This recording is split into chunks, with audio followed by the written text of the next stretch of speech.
Bom, são 9h01 aqui na cidade de Botucatu. Voltamos com Alfa Notícias aqui pela Rádio Alfa FM de Botucatu, pelos 87,5 e também pela TV Alfa, canal 8, NET Claro, Botucatu.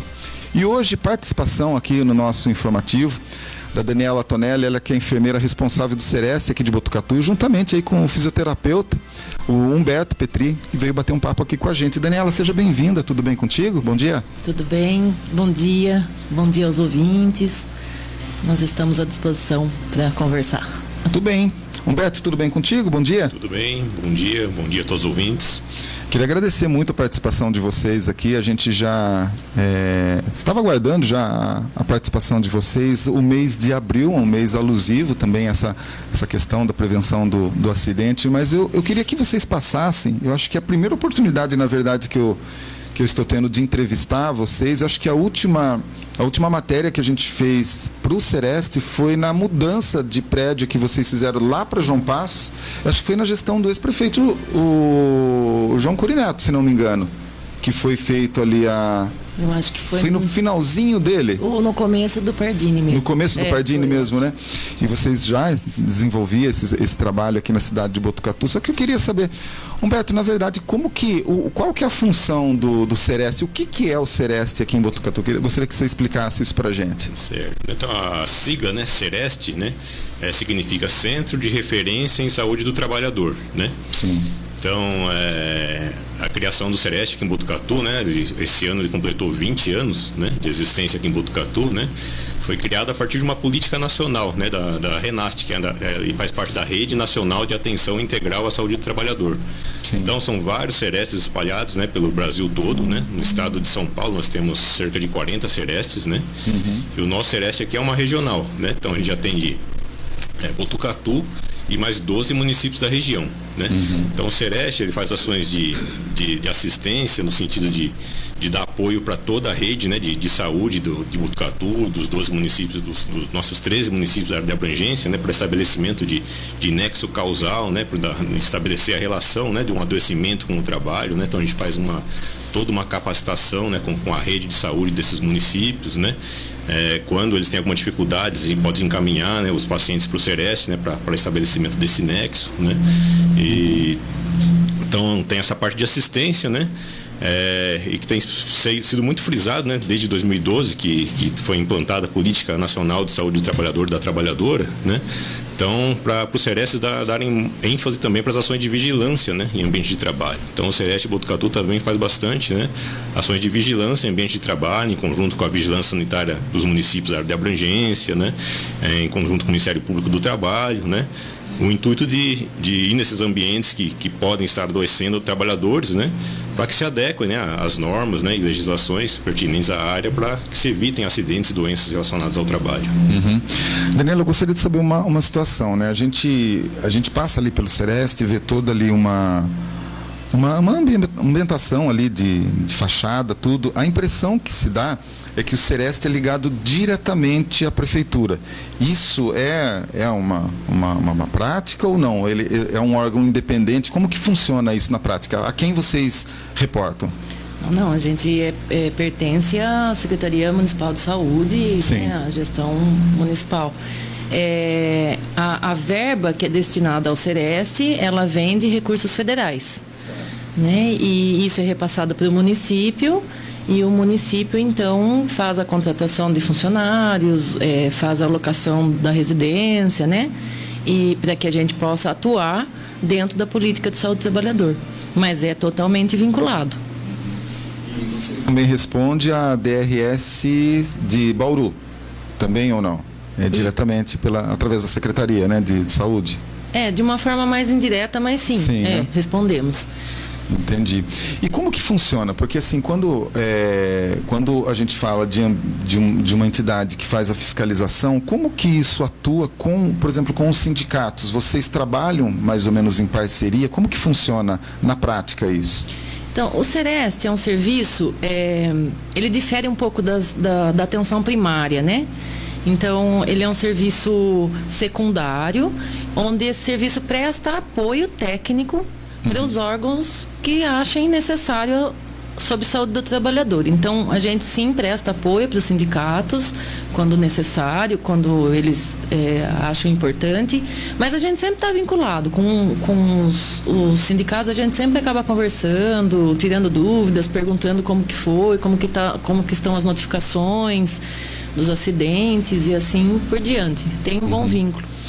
Humberto, como que fica a questão da fiscalização em si? Ela é num âmbito geral? Por um exemplo, eu vou dar um exemplo aqui na construção civil. Vocês fazem esse tipo de fiscalização só nas obras públicas ou nas obras privadas também? Como que funciona essa logística? Qualquer fiscalização ela é feita, né, independente de vínculo, né? Então, setor público ou privado, né, o Sereste está para atuar em qualquer um deles, né? Se tiver alguma denúncia, né, por exemplo, para a gente ir numa ação de fiscalização, por exemplo, pode ser a partir de denúncia, a partir de dado epidemiológico, né, que a gente tem os trabalhadores que a gente atende, as notificações de acidente de trabalho, que a gente fica sabendo aonde estão acontecendo as doenças, os acidentes, né? Pode ser, né, até uma requisição do próprio sindicato, do Ministério Público, né, das vigilâncias sanitárias dos municípios da área de abrangência, né? Então, quando é identificada a situação de adoecimento em algum ambiente de trabalho, né, o Sereste é acionado como um apoio técnico, né? Para quem não sabe, o Sereste é um serviço de saúde, né, mas como a gente faz essas ações de vigilância, então às vezes o pessoal não entende, mostra, tem um engenheiro, né, numa equipe de vigilância, uma técnica de segurança do trabalho, uma equipe de saúde, né, mas justamente para dar esse apoio técnico, né, para as vigilâncias, né, para quando vai fazer uma fiscalização no ambiente de trabalho. Você falou a respeito das denúncias, né? Vamos supor uma pessoa comum ou mesmo um órgão de imprensa, ele pode chegar até ali no Sereste, no João Passo, falar, eu quero fazer uma denúncia, isso pode ser feito por telefone, precisa fazer isso através da ouvidoria, como que funciona? Qual que é o caminho para a pessoa que quer fazer uma denúncia daí no caso? O caminho, o fluxo correto é através da ouvidoria. Então, a ouvidoria vai disparar essa demanda para a vigilância sanitária, e a vigilância sanitária, se ela não tiver competência nessa condição específica, aí ela aciona o Sereste para que a gente acompanhe e faça esse apoio técnico. Agora, se a vigilância achar que é uma situação mais simples, não é mais simples, mas assim, que ela tem domínio para responder, ela vai sozinha mesmo, né? Mas quando eles precisam de algum apoio nosso, eles chamam sim. Eu estava conversando com um presidente do sindicato há uns dias atrás e ele estava falando de algumas situações pontuais, porque acho que é um serviço bem semelhante ao de vocês, né, da questão da fiscalização. Ele falou de uns anos atrás que ele tinha ido numa obra para fazer uma fiscalização e ali os pedreiros, as pessoas que estavam ali não atenderam esse requisito dele, vamos parar um pouquinho aqui que tem coisas erradas aqui, e tipo assim, o cidadão estava lá em cima do andaime e recebeu as pessoas com tijolada, literalmente. Vocês já tiveram alguma situação dessa, onde vocês foram fazer alguma fiscalização e foram recebidos de uma forma mais ríspida? Como que vocês têm alguma situação dessa daí ou não? Olha, eu não me lembro de ter passado alguma situação dessa não, mas enfim. Os sindicatos sempre acionam a gente quando eles têm algum tipo de dificuldade, né? Uma situação como essa, por exemplo, num mau cumprimento, eles podem acionar a equipe do Sereste para estar indo junto com a vigilância e exigir essa adequação, né? A construção civil, por exemplo, é um setor que ele é meio complicado, né? Geralmente acontecem acidentes graves, né? Queda de andaime, por exemplo, que você citou, né? Por exemplo, o andaime tem que ter uma forração completa, um guarda-corpo, e muitas vezes não tem, né? A gente já viu acidentes aqui, por exemplo, há alguns anos atrás, de acontecer 2 soterramentos, né? 2 mortes por soterramento em um único mês, né? Então é um setor que se não tomar cuidado, né? Pode acontecer acidentes. Então tem que sempre ficar seguindo. Acho que a gente também sempre busca muita conscientização, né? Às vezes os trabalhadores temem um pouco, né? Nossa, mas como que eu vou parar? Eu tenho uma meta para cumprir, meu patrão vai ficar bravo, como assim? Você vai parar meu dia de trabalho, eu vou perder esse dia, né? Então tem várias complexidades envolvidas, mas eu acho que a gente sempre tenta chegar assim, conscientizando, explicando o nosso papel, o que é o nosso trabalho, e sempre deixando orientações educativas, né? No sentido de melhorar esse ambiente de trabalho, não de culpabilizar alguém ou de, né? Então acho que é bem compreensível também, mesmo para os empresários, a nossa atuação. Não temos problemas atuais, assim não. É que a gente tem, na verdade, algumas empreiteiras que não seguem realmente a lei, não seguem ali a regulamentação, principalmente com relação a EPIs, os cuidados que tem que ter. Isso a gente falando ali da construção civil, que acho que é a que mais, infelizmente, demanda situações de risco, né? Mas, assim, a gente percebe que alguns não estão nem aí com a lei, né? E daí fica difícil realmente vocês acabarem com esse trabalho de conscientização, né? E a questão punitiva, ela vem para consolidar um pouco mais essa situação, só que vocês não têm essa questão da punição. E daí qual que é o próximo passo? Vocês vão lá, fiscalizam, a pessoa pega, não vamos atender aqui esses requisitos do Sereste. Qual que é o próximo passo? Vocês têm uma instituição superior que possa fazer autuação ou bloqueio dessa obra, por exemplo? Então, toda essa complexidade envolvendo processos administrativos são realizados pela vigilância do município. Sim. Né? Então, a gente orienta, falou, olha, né, essa situação está com risco grave, iminente, se não parar vai ter morte, vai ter problema, e aí eles vão tomando as condutas administrativas amparadas em lei, junto com a gente também, a gente vai ajudando, né, essa questão mais teórica, vamos dizer assim, para dar apoio para essa interdição ou para alguma coisa que precisa ser feita no momento. Isso, para isso o Código Sanitário ele prevê, né? Se é uma situação de risco grave iminente, pode interditar o local, né? A máquina ou o que seja, né? E, né? Ou outras sanções, né? Multa, né? Enfim, né? A gente sempre tenta, né? A maioria das fiscalizações que a gente vai, né? Não chega, né? A precisar multar, né? O estabelecimento, né? Geralmente são acatadas as orientações, né? Que são todas baseadas em normas, né? E se dá um prazo para adequação, né? Geralmente funciona dessa forma. Mas caso não funcione dessa forma, tem os trâmites que a vigilância sanitária pode usar, que o Código Sanitário permite, né? A gente tem a participação aqui da Fernanda Francisco Rubio, ela mandando parabéns a Humberto Daniela, está acompanhando a gente pelo Facebook. Uma outra situação é a seguinte, vocês atuam em diversas cidades aqui da nossa região. Na verdade, quantos fiscais, como que vocês trabalham com isso daí? Até eu vi uma foto alusiva ao aniversário de 20 anos de vocês, né? Eu vi ali na frente do Sereste, um grupo que aproximadamente tem o quê? 10, 20 pessoas ali do Sereste, né? E como que vocês fazem? Quantos fiscais realmente vocês têm para atender todas essas cidades? Nós somos uma equipe, assim, contando com todos os profissionais, 13 pessoas. 13. Mas temos uma equipe de um engenheiro e uma técnica de segurança, que são os maiores responsáveis pelas fiscalizações, em conjunto com as vigilâncias dos municípios, mas toda a equipe de nível superior do Sereste tem a competência para agir em conjunto. Então, a gente, contabilizando todo mundo, então são 6 pessoas que podem fazer essa fiscalização. Entendi. Como que funciona? Porque assim, ó,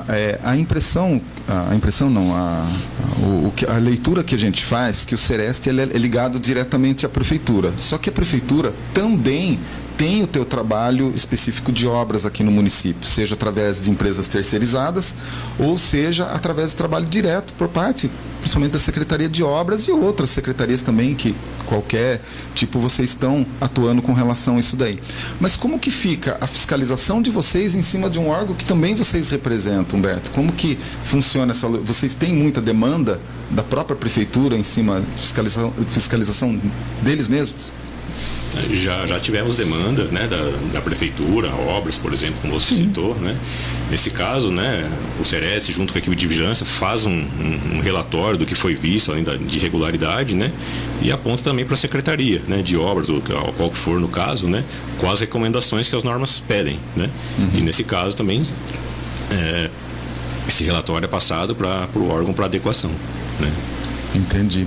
E como que fica essa situação com relação às terceirizadas? Elas acabam, vocês também acabam acolhendo essas denúncias ou até mesmo a fiscalização, só que como que fica o município em paralelo com a questão de uma terceirizada? Ela é co-solidária a algum tipo de problema que possa ter?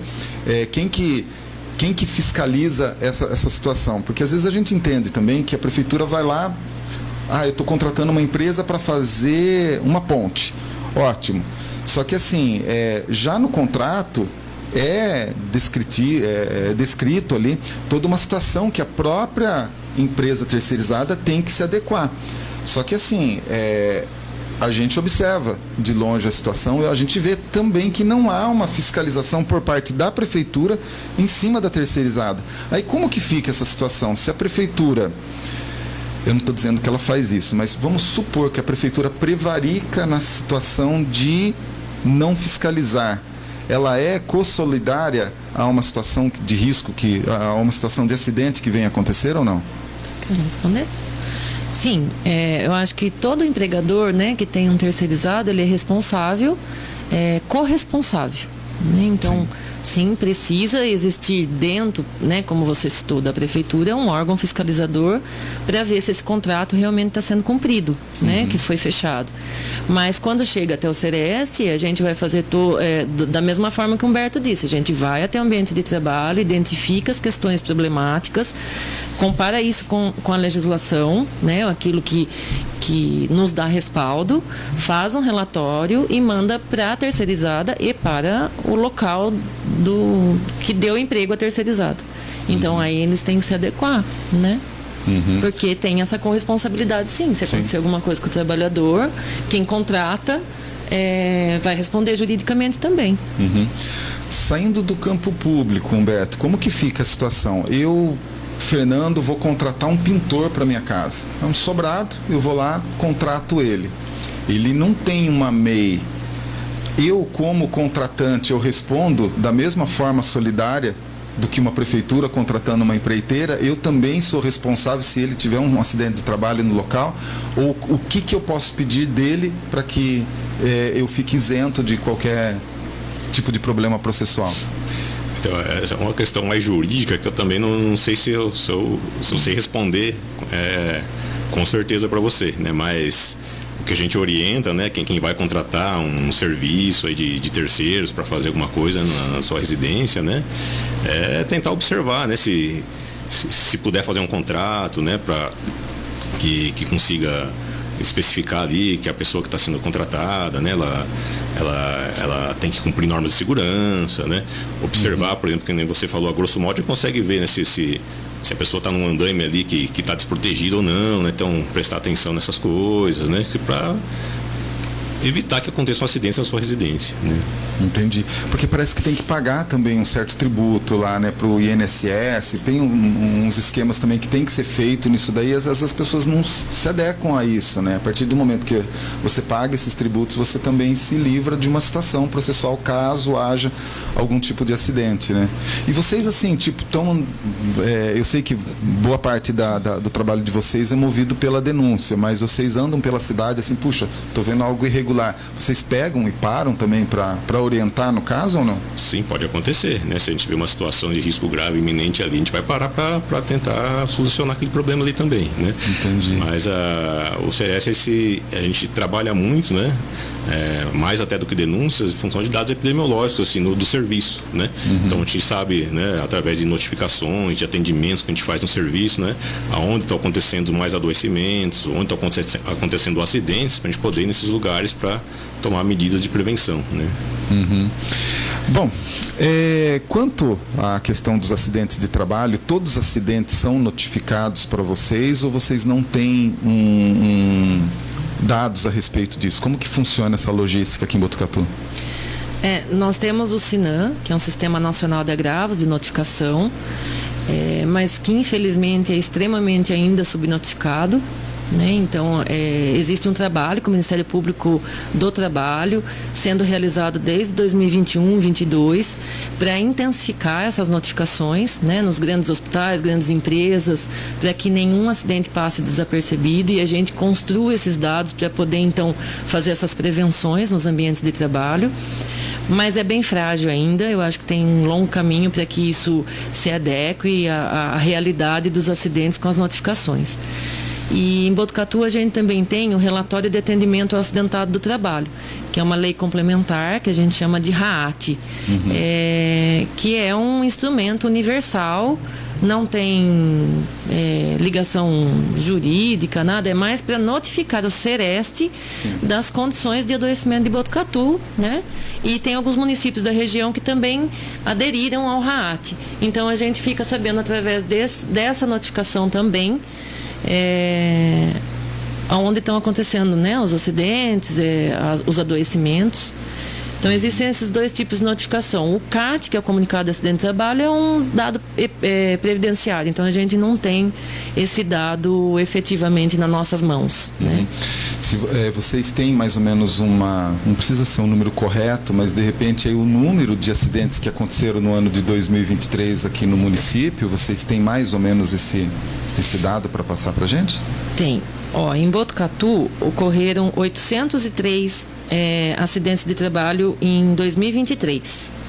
E na nossa região, isso são os dados do SINAM, né, do Sistema Nacional de Agravos. E em toda a nossa região, em 2023, foram 1.788.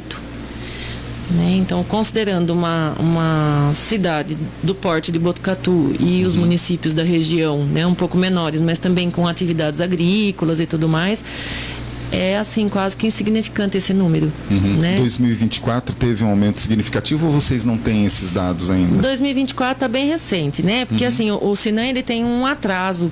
Então, as notificações são lançadas e a gente consegue pegar só do outro mês. Mas mantém a mesma faixa de 2023.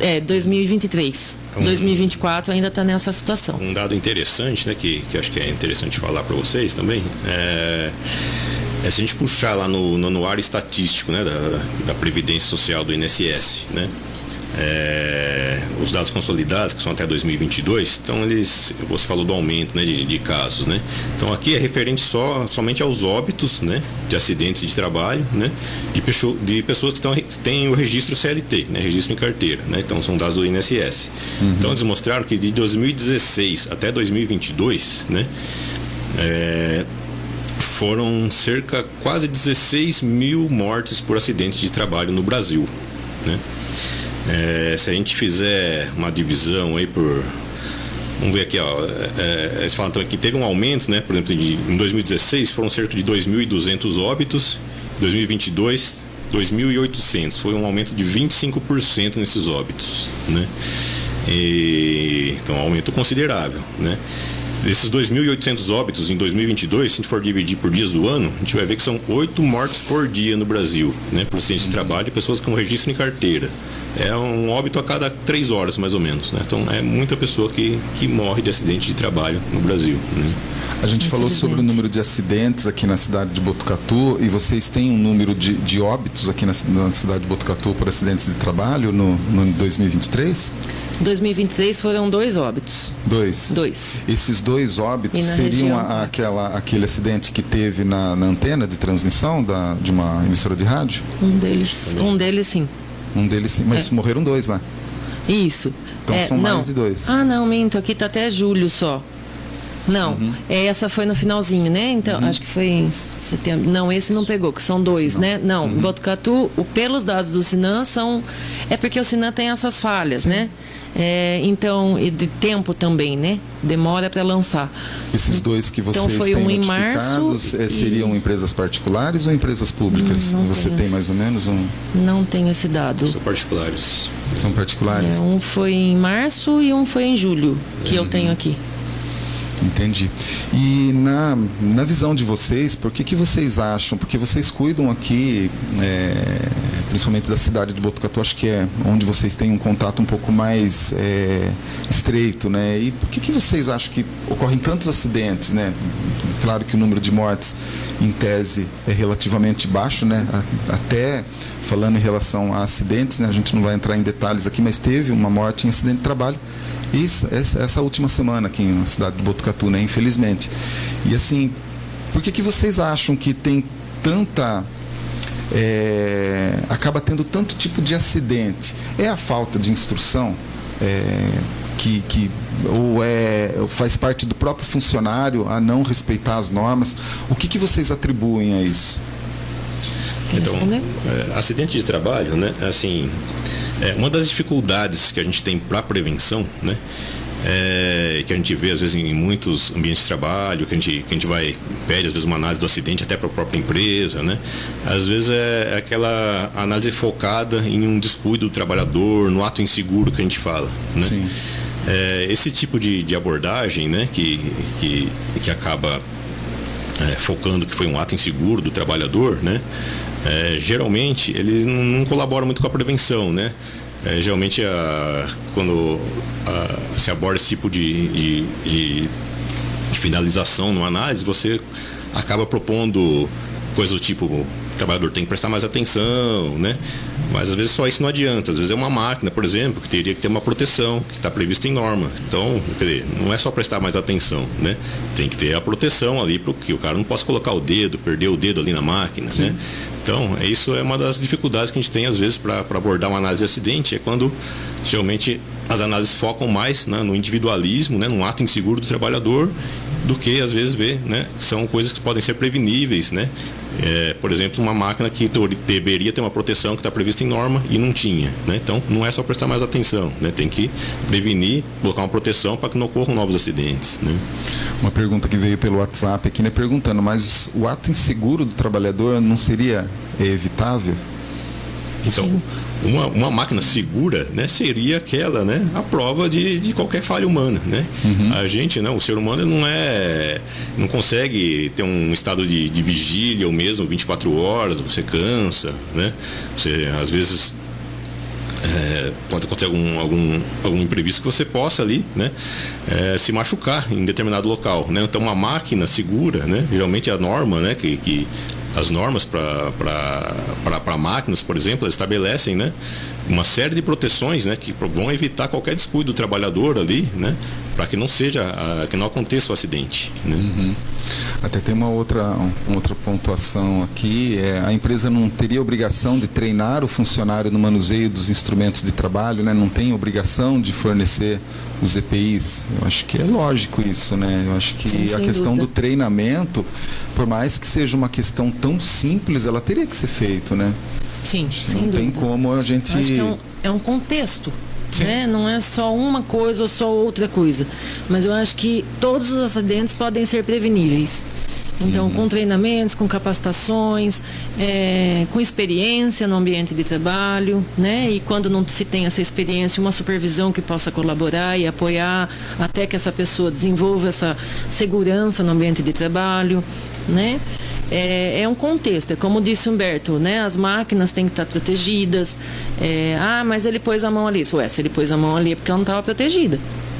Né? Se está na norma que tem que ter uma proteção e não estava, então, né? Então, muitas coisas acontecem, às vezes, por uma facilidade de aumento de produção. Então, vamos tirar essa capa daqui para que isso fique mais fácil e a gente consiga fazer mais rápido. Só que aquela capa é a que dava a proteção para esse trabalhador. É muito estranho, porque eu já ouvi isso através de um proprietário de empresa, né, que fala assim: se tem algum tipo de problema, algum tipo de acidente, é culpa do funcionário. Eu acho que assim, é quase que lógico a gente pensar numa situação como essa, porque um funcionário não vai lá colocar a mão lá para arrancar um braço teu e falar: não, estou feliz da vida porque a culpa é do patrão, ou é minha. Não é bem essa situação, né? Ninguém vai ali para se mutilar, né? Eu acho que é uma situação bem complexa isso daí também, né? Sim. Então, quando a gente vai fiscalizar um ambiente de trabalho, por exemplo, que aconteceu um determinado acidente, né? A fiscalização, né, do Sereste, da Vigilância Sanitária, não é no intuito de achar culpados, né? É no intuito de se prevenir novos acidentes, a ocorrência de novos acidentes, né? Então, aquilo que eu falei meio de início, né? Se a gente vai focado, né, já que o acidente ocorreu por um ato inseguro do trabalhador, né? Então, a gente já vai descartando outras ações de prevenção, né? A gente vai colocar ali no final da análise: são só os trabalhadores, os outros aqui por diante só tem que prestar mais atenção, né? Então a gente tem que ver certinho, né? É isso mesmo? Não, a máquina aqui tinha que ter uma proteção que estava prevista em norma e não tem essa proteção aqui, né? Então é o que a gente chama de análise de barreiras, né? Então, numa análise de acidente de trabalho, a gente tem que olhar essas coisas, né, para se prevenir novos acidentes e não apenas tentar, né, não apenas colocar os olhos no ato inseguro do trabalhador, mas ver se a máquina teria que ter uma proteção, por exemplo, que está prevista em norma, né? É isso que vai prevenir novos acidentes. A gente tem uma participação na nossa live no Facebook da doutora Júlia Coelho, mandando parabéns para vocês aí pelo trabalho do Sereste, né? E um ponto de vista dela aqui, que infelizmente a vigilância sanitária não tem atuado de forma necessária para evitar esses acidentes em nossa cidade. Infelizmente, trabalhadores, mães, pais e famílias e jovens vêm sofrendo acidentes acidentes em nossa Botucatu. Muito triste isso. Infelizmente, não tem como negar, porque essa semana mesmo aconteceu outro fato como esse, né? E uma outra pergunta que vem pelo WhatsApp é por que a Vigilância Sanitária de Botucatu não tem conseguido fazer as autuações corretamente para esses tipos de acidente que sejam aí de uma forma evitados aqui na nossa cidade, né? A vigilância, ela tem realmente essa função, Daniel? Então, a vigilância sanitária, né, ela também é responsável por fiscalizar os ambientes de trabalho, né? Geralmente, quando são ocorrências mais simples, né, eles não costumam acionar o Sereste, né? Quando são ocorrências mais complexas, né, então daí aciona a equipe do Sereste, né, que tem uma expertise um pouco maior para fazer um relatório em cima disso e exigir as adequações, né, que são necessárias, né? Mas a vigilância sanitária de todos os municípios, elas têm um papel também de vigilância e fiscalização nos ambientes de trabalho. O que acontece é que a gente, nós né, do Sereste, a vigilância sanitária, né, nós acabamos indo às vezes, né, quando a gente tem um dado epidemiológico da situação para ir, ou depois que aconteceu um acidente, infelizmente a gente não consegue estar indo em todos os lugares antes que aconteça alguma coisa, né? Por isso também existem os serviços de segurança e saúde do trabalhador dentro das empresas, né? Então, seria humanamente impossível a vigilância fazer esse papel, por exemplo, daqui de Botucatu em todos os locais, né, de trabalho. Não tem como. Então, por isso as empresas também têm que ter o seu serviço de segurança e saúde para já mitigar esses problemas dentro da própria empresa. Eu tenho um comentário aqui no Facebook. No meu ponto de vista, vem como uma denúncia. Eu sei que tem que ser feito pelas vias legais, mas eu não sei como que vocês podem fazer esse encaminhamento de uma forma informal. Mas assim, é do José Luiz Vieira Filho. Ele está parabenizando a gente aqui pelo bate-papo, por levantar essa questão aqui na cidade de Botucatu. Ele está falando que só me permite uma reflexão junto aos entrevistados. Se tem uma avaliação técnica dos pontilhões da Rua Major Mateus e também aquele pontilhão que tem ali do acesso da rotatória do distrito de Rubião Júnior. Porque o que acontece? Tem um potencial iminente de acidentes dos ferroviários. Falta ali o guarda-corpo. Eu fui fazer uma matéria só para tentar ilustrar aqui essa situação. Eu subi ali no pontilhão, na parte de cima ali, onde passa ali os trens, poucos, mas passam. E na matéria que a gente fez ali, foi explanado ali pelo entrevistado que quando passa o trem já aconteceu casos de soltar pedaços ou do trilho ou do próprio trem que passa por ali e já chegou a cair na Major Mateus, ali na parte de baixo, inclusive atingindo carros. Esse tipo de situação estaria no escopo de vocês para fiscalizar ou não? Nunca chegou como demanda para nós, né? É aquilo que a gente vai repetir, né? Então, existe uma demanda que chega na vigilância sanitária, que talvez tenha chegado para eles, mas eles não precisaram nos acionar de demanda para avaliação desse local. Sabendo agora dessa demanda, precisa entrar na ouvidoria ou vocês conseguem, de repente, colocar lá no post-it lá para de repente dar uma olhadinha lá? Infelizmente a gente não consegue, porque isso é uma regra mesmo da Secretaria de Saúde, né, de Botucatu. E a Secretaria de Saúde está a 20 metros dali, né? Eu acho que flui bem, né, essa condição, porque aí dá para que a vigilância consiga entender se vai precisar nos acionar ou não. Então, eu oriento que ele busque a ouvidoria, eles são super solícitos, o pessoal da ouvidoria, e aí, se ele quiser complementar, que precisa, né, que a saúde do trabalhador esteja em conjunto, ele pode fazer essa solicitação também para a ouvidoria. E aí vai chegar na vigilância, a vigilância vai nos acionar. Entendi. Sempre que é uma situação que envolva a saúde de trabalhadores envolvidos, né, com certeza vai caber a vigilância ao Sereste, né? Agora, às vezes é uma situação mais da parte de obras, né? Talvez não seja tanto o Sereste, seja mais... Se tiver colocando em risco algum trabalhador, né, aí sim a gente vai estar atuando. O Sereste hoje em Botucatu, quem comanda ele, na verdade, é a Pirangi. É isso ou não? Isso, somos funcionários da Pirangi. A gestão. Isso, a gestão. Isso. E, assim, aí sou eu falando, eu não vou dar essa carga para vocês, né? Mas a gente vê que o trabalho de vocês é muito grande pelo ambiente que vocês trabalham em toda a nossa região. Vocês comentando aí em torno de 10, 15 pessoas que trabalham, em poucos fiscais, não falta um pouquinho da própria Pirangi liberar mais fiscais para trabalhar, porque assim, obras, o Botucatu é um canteiro de obras, entendeu? Tanto obra pública como privada. E será que não poderia ter uma atenção um pouquinho mais, com mais fiscais para vocês desenvolver melhor o trabalho de vocês? Não sei se vocês ficam à vontade de... Eu acho que está em tramitação essas condições, né? E a gente, lógico, repassa as informações, as necessidades para a nossa gestão. E eu não sei dizer para você como que está nesse momento, mas existe essa tramitação. Se tiver mais fiscais, seria melhor para vocês. Automaticamente. Isso. Né? Esse mês de abril é um mês de conscientização a respeito de toda essa situação que a gente está conversando. O que tem sido feito na prática por vocês? Vocês fizeram alguma campanha? A prefeitura auxiliou nessa questão de fazer uma campanha de conscientização para as pessoas? Como que vocês estão trabalhando isso? O ano passado nós fizemos, né, no Abril Verde, uma reunião no Conselho Municipal, foi bem interessante, foi constituída uma mesa bem importante, Vigilância Sanitária do Estado, Departamento de Saúde Pública, o próprio médico do Sereste, um dos pacientes que fez um relato bastante importante.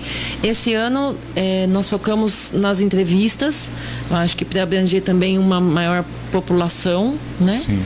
Mas a princípio foi isso, assim, o Abril Verde, pelo menos, esse ano. Eu confesso para vocês, assim, que até por a gente fazer a busca ativa pela data específica, a gente acabou marcando esse bate-papo para a gente conversar, mas assim, que a gente viu na mídia uma campanha, um outdoor, um rádio, TV, a gente não acompanhou mesmo isso, né? Eu acho que isso daí falta um pouco. Eu sei que esse tipo de atitude ele não deve ser feita somente no mês alusivo a essa questão, né? Eu acho que é uma coisa que poderia ser feita com muito mais frequência, mas o que a gente precisava, principalmente da prefeitura, ou até mesmo da Pirangi, se fosse o caso, realmente uma divulgação maior desses tipos de situações. Né?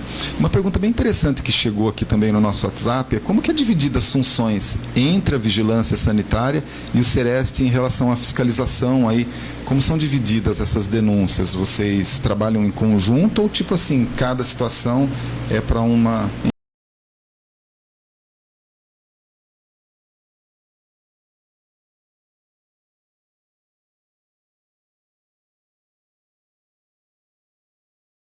Que dá esse apoio para a vigilância.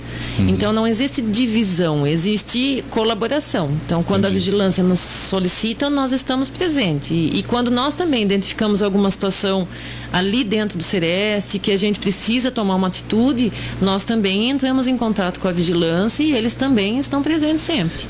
É tudo feito em conjunto. Também, né, que além do que eu falei no início lá, que das atividades do Sereste de assistência no estabelecimento de nexo causal, de vigilância em ambiente de trabalho, né?